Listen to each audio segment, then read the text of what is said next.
So, why don't we teach? This is a really crucial one in constructivism. The first reason is because you can't teach experience, you have to live it. It has to be something that you take on individually.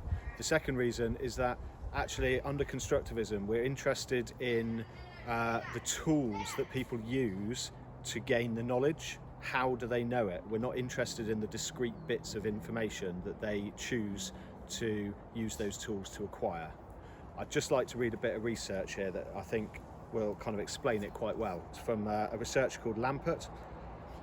And he says, teachers attempting constructivist practice and finding impossible practical dilemmas arising through research and intellectual thought found that these were resolved when teachers discussed personal case studies and how they personally solve these issues in practice through the act of kind of telling stories to each other.